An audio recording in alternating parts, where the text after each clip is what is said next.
Morning student, today let's discuss the next topic that is the falling object and the acceleration due to gravity means कि motion of particle under gravity। तो सबसे पहले Galileo scientist थे जिन्होंने इसके regarding study किया था, but इनके स्टडी में एक छोटा सा प्रॉब्लम क्या था कि इन्होंने एक्सपेरिमेंटल कोई प्रूफ नहीं दिया था। तो इनके बाद आया था रॉबर्ट बॉयल, उन्होंने एक्सपेरिमेंटल प्रूफ दिया। ठीक है, तो ये है क्या मेनली, ये क्या बोल रहे हैं कि अगर हम when drop from a certain height fall towards earth, this happen due to the। अब देखो बेटा, कोई भी चीज़ हम ऑब्जेक्ट को अर्थ की तरफ ड्रॉप करते हैं, ये क्यों नीचे की तरफ जाता है? Due to gravity. ठीक है, ग्रेविटी में क्या होता है, वो अर्थ जो होता है वो उसको अपनी तरफ खींचता है। गैलीलियो ने क्या बोला था, एक फेमस एक्सपेरिमेंट किया था। ठीक है, उन्होंने क्या किया था, इफ़ देयर वर, गैलीलियो का बहुत अच्छा सा एक्सपेरिमेंट है ये। उन्होंने क्या बोला था, अगर कोई भी एयर प्रेजेंट नहीं है, मतलब वो बात किस्म के कर रहा है इन स्पेस में, या तो एक ऐसा सिस्टम जो अर्थ पे भी क्रिएट किया जा सके।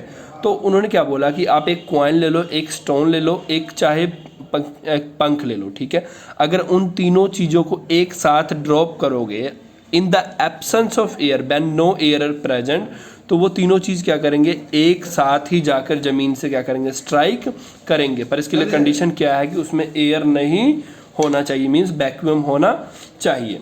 मतलब the motion of body towards the earth when no force except gravitational force, कोई फोर्स नहीं लग रहा है एक्सेप्ट ग्रेविटेशनल फोर्स, इसको बोलते हैं फ्री फॉल। सबसे पहले वर्ड आएगा यहाँ पे फ्री फॉल। एक तो मैंने ऊपर बता दिया कि जब कोई एयर नहीं है, कोई मीडियम नहीं है, और आपने कोई चीज़ को ऊपर से नीचे फेंका अर्थ की तरफ, तो वो चाहे वो कितनी भारी हो, कितनी हल्की हो, चाहे आप छोटा सा स्टोन ले लो, एक कॉइन ले लो, एक बड़ा सा स्टोन ले लो, चाहे आप एक पंख ले लो, इनको अगर आप इन the absence of air drop करोगे तो वो एक साथ जाके स्ट्राइक को हिट करेंगे, सरफेस को जाके हिट करेंगे।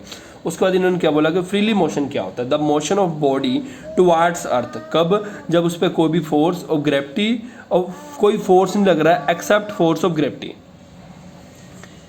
इसे बोलते हैं फ्रीली फॉल। ठीक है, thus all freely falling object lighter और heavier fall towards earth with the same acceleration. याद रखना, in the absence of air ये सभी क्या होते हैं, सेम एक्सेलरेशन से जाके अर्थ के सरफेस को स्ट्राइक करेंगे। पर गैलीलियो का एक प्रॉब्लम था कि उन्होंने इसको एक्सपेरिमेंटल प्रूफ नहीं दिया, बट जो रॉबर्ट बॉयल थे उन्होंने इसका एक्सपेरिमेंटल प्रूफ दिया। उन्होंने क्या किया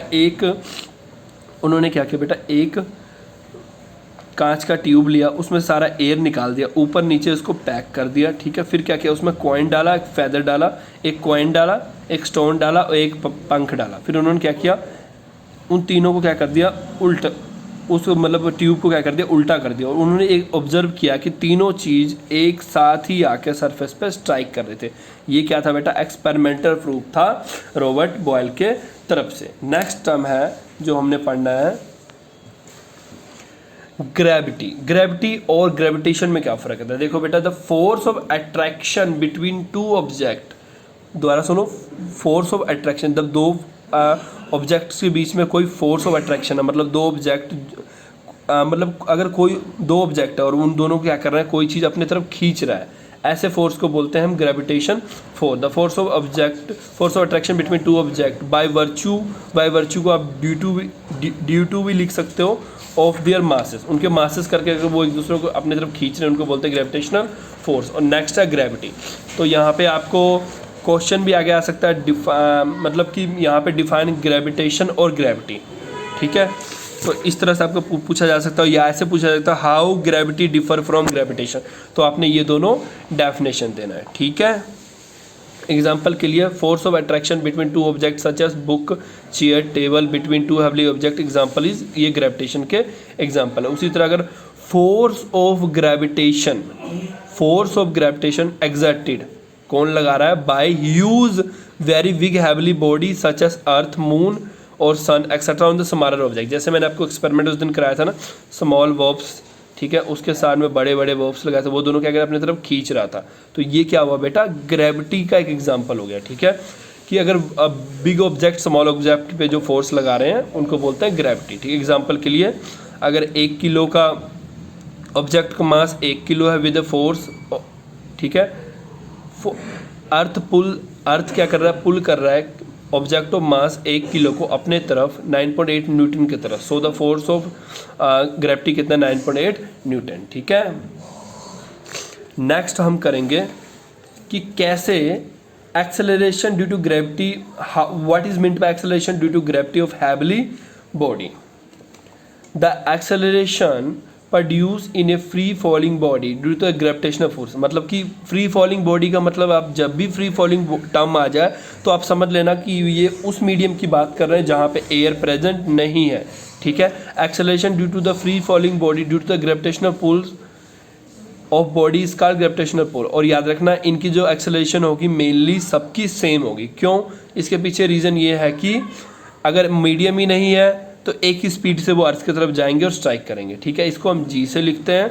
एक्सेलरेशन ड्यू टू ग्रेविटी क्या होता है? वेक्टर क्वांटिटी होता है और ये हमेशा डायरेक्टेड मतलब किस तरफ जाता है? Toward centre of heavenly body. मतलब जो मतलब नीचे अर्थ है वो बड़ी बॉडी है, ऊपर से कॉइन फिगर छोटी बॉडी है, तो अर्थ क्या है? जो कॉइन है वो नीचे सेंटर ऑफ अर्थ की तरफ जाके खींचता चला जाएगा, ठीक है।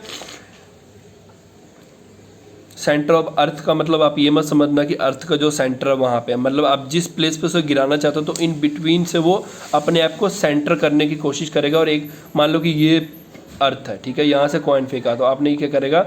ये कोशिश करेगा यहाँ पे सेंटर पे जाके ही गिरने का, ठीक है। Different heavenly body have different value of acceleration due to gravity. For example acceleration due to gravity of moon, याद रखना ये तो मैंने अर्थ की एग्जांपल लिया, वही आप अगर मून पे जाके एक्सेलरेशन ड्यू टू ग्रेविटी की बात करोगे तो आपको पता ना, अगर आपका वेट यहाँ पे 60 है तो मून पे जाके 6 किलो हो जाएगा। क्यों? क्योंकि मून की ग्रेविटी 1/6 होता है अर्थ की ग्रेविटी के मुकाबले, ठीक है।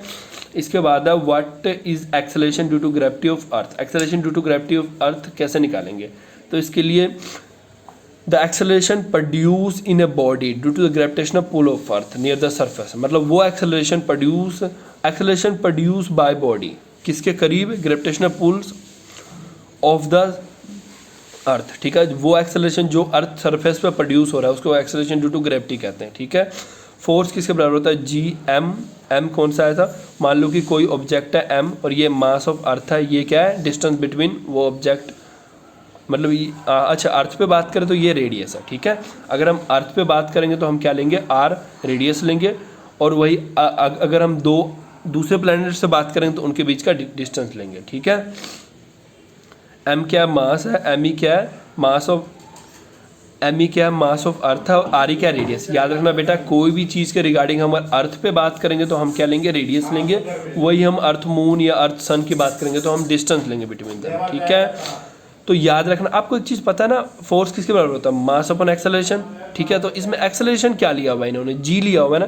तो अब आपको पता है ना फोर्स बराबर ये होता है, तो ये किसके बराबर होता है? एम ए के बराबर होता है। एम इसमें हमने तो ए, इस वाले चीज़ में क्या हमने ए तो लिया नहीं हुआ है, ए किसका क्या लिया हुआ है? हमने जी लिया हुआ है। एक्सेलरेशन को हम ऑलवेज किससे शो कर रहे हैं? जी से शो कर रहे हैं। मतलब ये क्या बोल रहे हैं कि अगर आप एक्सेलरेशन को किससे शो करोगे? जी से, छोटे जी से, ठीक है। तो बस ये करना है आपने, ए की जगह जी लिख देना, बस इसकी वैल्यू यहाँ पुट किया आपने। तो इसके बाद पुट किया आपने एम को, पुट करने के बाद ये इससे कट जाएगा, ठीक है। फिर ये इसके नीचे, ठीक है। तो आपके पास क्या आ जाएगा? एक्सेलरेशन की वैल्यू आ जाएगी, ठीक है बेटा। आई थिंक क्लियर होगा आपको यहाँ तक। The acceleration due to gravity of earth depend नहीं करता mass of the falling body, ठीक है।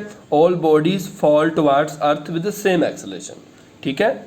सभी बॉडी जो फॉल करते हैं अर्थ की तरफ वो सेम एक्सेलरेशन से फॉल करते हैं, डिपेंड नहीं करता कि उनका मास कितना ज़्यादा कितना कम है, ठीक है। अब इसके लिए एक छोटा सा एग्जांपल के तौर पे दूंगा, बट इससे कोई कंपैरिजन नहीं है। मान लो एक बच्चा बैठा है कार में, एक बड़े बैठे हैं, एक का बच्चा का वेट है 10 किलो और बड़े का वेट है 100 किलो। तो जब कार चलेगी तो सेम स्पीड से चलेगी ना। मतलब अगर कार की स्पीड 100 है तो मतलब क्या कि बच्चा और अर्थ दोनों क्या कर रहे हैं? फील कर रहे हैं same force, same acceleration feel कर रहे हैं। अब what is the value of g on earth? Value of g क्या है अर्थ पे? इसके लिए बेटा सबसे पहले आपने वो वाला फार्मूला लिखना है, ये वाला, ये फार्मूला लिखना है आपने, ठीक है। इसके बाद आपको ग्रेविटेशनल कांस्टेंट जी का वैल्यू पता है, मास ऑफ अर्थ पता है, रेडियस ऑफ अर्थ पता है। ये सब वैल्यू पुट करोगे तो आपको वैसे पता है ये वैल्यू क्या आएगा। ये सब वैल्यू जब आप पुट करोगे इस वाले में, ठीक है बेटा, 3.9 वाले इक्वेशन में। अब ये कैसे है ये तो मैंने आपको बता दिया, सिंपल है बेटा, कोई टफ नहीं है, तभी थोड़ा सा मैं स्पीड में आपको ये करा रहा हूँ। जब इसमें वैल्यू पुट करोगे तो आपको 9.8 आएगा। बस याद रखना वैल्यू ऑफ जी क्या होता है? 9.8 metre second. Value of g क्या होता है? 9.8 मीटर सेकेंड, ये कैलकुलेशन याद करने की जरूरत नहीं, बस आंसर याद कर लो, ठीक है। ये बस पुट करना, ये आपको पता होना चाहिए, ठीक है। ये सभी वैल्यूज़ आपको पता होना चाहिए, ये कैसे पुट किया, मतलब आप डायरेक्ट इस वाले स्टेप के बाद सीधे आप आंसर लिख सकते हो, ठीक है। तो वैल्यू ऑफ जी क्या हुआ 9.8 मीटर सेकेंड। अब मैंने बेटा ये नहीं कराना है, क्योंकि सेम जो मैंने पीछे आपको अर्थ के लिए कराया ना, उसी वह सेम मून के लिए, बस मास ऑफ मून, ठीक है, रेडियस ऑफ मून, सेम सब कुछ पुट करना है, ठीक है। आपके पास ये वैल्यू आ जाएगी, मतलब आप जब ये पुट करोगे यहाँ पहुँचोगे, फिर उन्होंने जो मतलब जो पीछे हमने किया ना, फिर हमने क्या मान लेना, मास फोर्स किसके बराबर, मास अपॉन एक्सेलरेशन, क्योंकि यहाँ मून की बात करें तो जी साथ में मून लिखा है, वहाँ पे जी अर्थ लिख सकते हो आप, ठीक है। वैल्यू पुट किया सारा, आपके पास जी का ये आ गया, वही आप जी वैल्यू मून पे पता करोगे तो मून का मास, मून का रेडियस सब कुछ लिख दोगे, आपके पास क्या वैल्यू आ जाएगा। बस आंसर में आप ये सारा करके ना, आप यहाँ करके ना,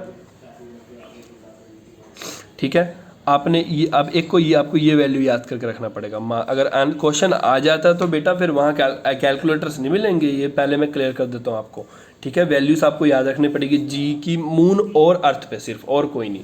ये दो वैल्यू, अर्थ पे 9.8 मीटर सेकेंड होता है और मून पे 1.63 होता है। अगर ये दोनों को कंपेयर करेंगे तो बस मून अपॉन अर्थ को आप मल्टीप्लाई करोगे तो आपके पास 1/6 आ जाएगा। ये आपको पता ही है, ये बेटा कुछ चीज़ें याद करने की जरूरत नहीं थी, ये हमें पहले से ही पता होता है। जैसे कि मून और अर्थ की ग्रेविटेशनल में कंपेयर किया है 1/6 होता है, अर्थ पे अगर 60 किलो हो तो मून पे क्या होगा 6 kg होगा, ठीक है। आप ऐसे चाहो तो लाइन लिख सकते हो, ठीक है।